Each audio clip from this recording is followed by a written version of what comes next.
Masih dalam program Cerita Muslimah di MKTV dan kita masih dalam bahasan tentang sakitnya hatimu menyadarkanmu. Masih bersama dengan Bunda Hairati.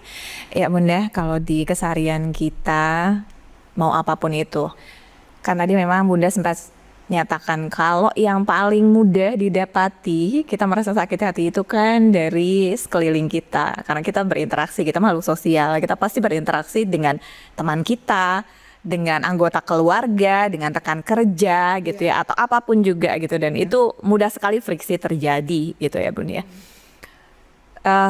Ketika kita merasa sakit hati ini, mau itu dengan pasangan tadi itu, apalagi kalau misalnya permasalahannya sekarang tuh lagi banyak dibahas adalah tentang permasalahan selingkuh gitu, dimana sudah jelas satu pasangannya berusaha sesoleh mungkin gitu ya, kok yang satunya kayak nggak ada terima kasihnya gitu, dengan mudahnya bisa selingkuh, bahkan sampai zina, nauzubillah min zalik gitu kan Bun. Dan ini sangat merasa sakit hati sekarang saat ini gitu loh Bun. Ini juga implikasinya, maksudnya harus tolong disinggung juga ya Bun ya gitu. Apakah nanti ketika kita belajar tentang bab ini ya gitu, kita ingin tahu dulu sakit hati itu untuk menyadarkan kita ya Bun ya. Tapi nanti ketika ada ekses kayak misalnya tadi gitu ya Bun, tidak hanya sampai selingkuh tapi zina, itu kan ada sudah jelas hukum Allah yang dilanggar ya Bun ya. Di mana nih keadilan Allah gitu kalau saya yang sudah disakiti, agama Allah sudah disakiti juga, tapi saya harus terima gitu ya. Nah ini implikasinya kita harus lihat komprehensif juga seperti apa, silakan Bun. Iya, baik para muslimah, para wanita, para perempuan, kita kan punya fungsi dan peran dalam keseharian kita. Kita sebagai hamba Allah, sejauh mana, sebagus apa, seintens apa hubungan kita dengan Allah, itu pun harus menjadi evaluasi, muhasabah, catatan penting, karena ini yang utama, karena kita diciptakan untuk beribadah kepada Allah. Yang kedua, kita sebagai anak pernah lo sakit hati kepada orang tuanya, itu ada, faktanya ada. Kemudian sebagai istri paling banyak sakit hati kepada suami. Paling banyak, walaupun tidak tertutup kemungkinan para suami juga banyak sakit hati oleh istrinya. Kemudian muslimah, dia punya anak-anak banyak, anak-anak yang orang tua yang merasa disakiti oleh anaknya. Tidak mendapat perhatian, masa bodoh, cuek gitu, gak peduli, sakit hati orang tuanya. Kemudian kita yang bermasyarakat, bergaul, itu pun kita tadi berhadapan dengan orang-orang yang tidak semuanya sesuai dengan harapan. Kadang mereka lisannya menyakitkan, kadang mereka di belakang membicarakan, dia zolim kepada kehormatan kita, menggibahi dan memfitnah gitu ya. Ada orang yang memang di depan kita itu menyakitkan, ada yang terus terang, ada yang dengan lembut tapi pedes gitu ya. Ada yang memang menghina dia dengan marah-marah, dengan kata-kata yang keji, itu ada, faktanya ada demikian gitu loh. Jadi kita tidak bisa pungkiri bahwasanya di antara kita pasti merasakan sakit hati. Pasti, mau itu orang terdekat, mau itu orang yang tidak terlalu dekat, mau itu orang yang jauh, yang bahkan baru kita kenal, bahkan yang sama sekali nggak kenal. Betapa banyak hari ini di media sosial itu nggak pernah ketemu kan, nggak kenal, tapi udah ngomong itu kadang nyakitin gitu, menyakitkan gitu.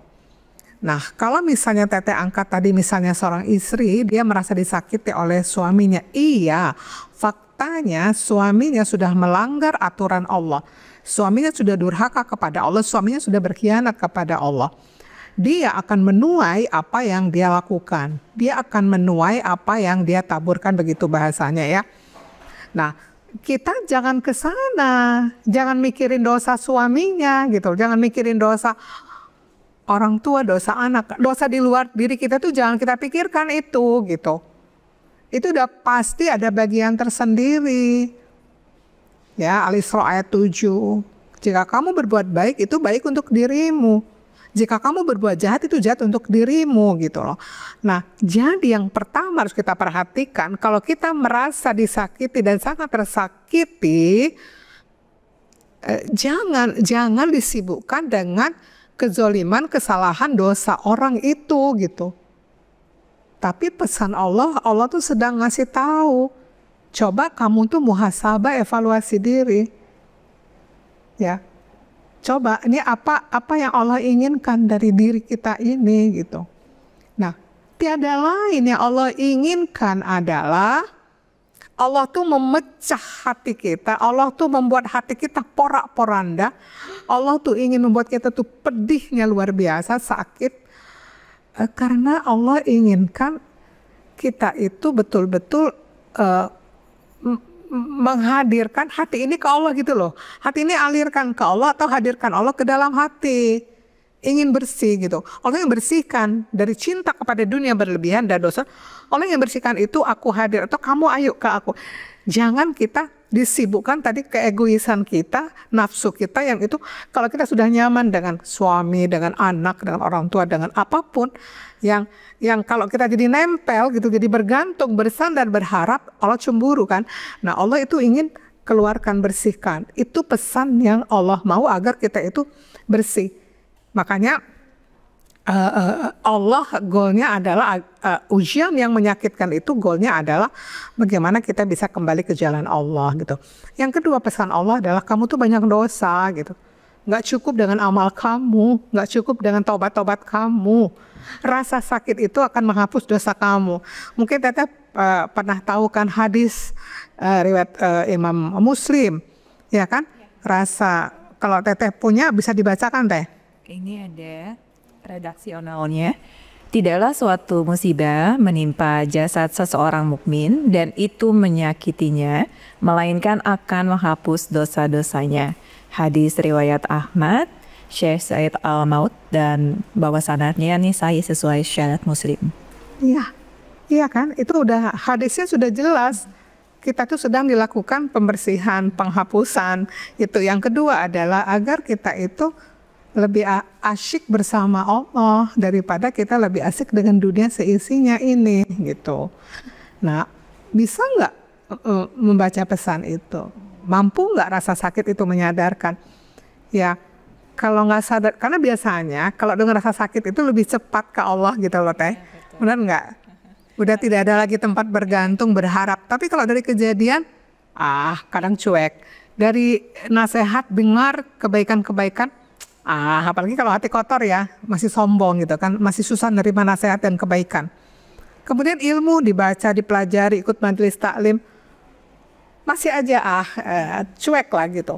Masih lambat ke Allahnya. Tapi begitu dihantam dengan rasa sakit yang luar biasa, sedih, perih, terus tidak ada lagi berharap ke manusia, juga manusia menyalahkan misalnya, atau susah menerima nasihat-nasihat dari manusia. Nah, biasanya sudah tidak ada lagi tempat bergantung, bersandar, baru di sanalah nyari Allahnya. Baru sadar bahwa kita tuh butuh Allah gitu. Bahkan pada puncaknya nanti bukan sekedar butuh, muncul rasanya cinta, kemahabaikan Allah akibat dari proses rasa sakit itu. Ya kalau lihat dunia mah pasti kadang nggak kuat gitu. Tapi kalau berpikirnya akhirat, kita akan sangat bersyukur. Ya Allah, lihat aja orang yang setelah mendapat luka sakit itu ininya lebih kuat ya dalam menghadapi situasi yang tidak nyaman, keyakinannya lebih meningkat gitu. Kemudian pasti dia lebih, kalau ada apa-apa tuh lebih cepat ke Allahnya gitu. Kemudian yang pasti di sisi Allah derajatnya naik loh, karena cuma kita manusia nggak tahu aja, tapi bisa jadi dia derajatnya lebih tinggi karena luka yang dia derita itu, daripada orang yang kayaknya hidupnya aman-aman aja ya gitu. Tapi dia tidak merasakan bagaimana ketergantungan, sandaran, harapan kepada Allahnya itu nggak ada gitu. Jadi teman-teman para pemirsa MKTV, setiap ada luka, sedih, sakit yang luar biasa, itu ada pesan dari Allah yaitu untuk menyadarkan kita bahwasanya ada Allah loh gitu, dan Allah inginkan hati kita hanya ada Dia dan dosa-dosa kita dihapus dengan rasa perih itu gitu. Memang syaratnya memang harus nggak boleh merasa aku paling benar dan nyalah-nyalahin orang dan susah menerima nasihat ya. Kemudian mengingat kebaikan-kebaikan diri ya, ingat tuh kesalahan-kesalahan terus gitu. Ya, kemudian fokus kepada sakitnya, juga nafsu ingin membalas menyimpan penyakit-penyakit dendamnya, juga terlalu mencintai dunia ini, lupa kepada kehidupan yang abadi nanti. Allahu a'lam bishawab. Baik, alhamdulillah nih Bunda untuk bahasan sakit hati. Memang nampaknya panjang ya Bunda. Tiap hari loh. Tiap hari loh sakit hati. Iya, maksudnya pasti ada aja gitu masih ujiannya gitu. Ini sekarang kan cuma pilihan ya Bunda ya gitu. Apakah kita mau tetap di kelas itu atau mau naik gitu kan? Iya, baiklah kalau begitu Bunda. Insya Allah mudah-mudahan di Curhat Muslimah ini nanti kita akan senantiasa menguatkan ya Bunda ya tentang masalah ini, tentang yang lain juga, tentang keimanan yang lain juga, sehingga akan semakin dekat kepada Allah Subhanahu Wa Taala. Karena tidak terasa sudah 1 jam kebersamaan kita Bunda. Nih terima kasih untuk urayannya. Insya Allah mudah-mudahan kita bisa bertemu lagi dalam Curhat Muslimah selanjutnya ya Bun ya. Baik. Dan demikian sahabat MKTV dalam tema tentang sakitnya hatimu menyadarkanmu. Semoga apa yang sudah tadi Bunda Hairati uraikan ini bisa jadi pencerah kita ya sahabat Bunda, bagaimana kita memandang tentang sakit hati ini sebagai jalan kita untuk mendapatkan kesadaran bahwasanya berharap tuh pamrih hanya dari Allah Subhanahu Wa Taala dan benar-benar bisa membersihkan hati kita sehingga cahaya Allah itu datang kepada kita, masuk kepada kita, dan insya Allah mudah-mudahan semakin kita akan mendekat kepada Allah, semakin kita mengenal pada Allah Subhanahu Wa Taala, kita akan beroleh pula yang namanya cahaya rahmat dan karunia Allah Subhanahu Wa Taala sehingga hidup kita akan senantiasa dituntun oleh Allah. Mudah-mudahan rasa sakit itu juga akan menjadi salah satu sarana ketika kita nanti ketika menghadap Allah tanpa hisab. Amin ya Allah ya Rabbal Alamin. Sudah dibersihkan semua di dunia. Semangat yang tengah sakit hati saat ini. Insya Allah hidup di dunia hanya sementara. Kehidupan kita kembali ke jannah kita, ke kampung halaman kita, Jannatul Firdausi. Insya Allah amin ya Allah ya Rabbal Alamin. Sekarang saatnya saya Rara Zahra dan juga seluruh kru MKTV yang bertugas undur pamit. Mohon maaf apabila ada khilafan. Subhanakallahumma bihamdik asyhadu an la ilaha illa anta astaghfiruka wa atubu ilaik. Wassalamualaikum warahmatullahi wabarakatuh.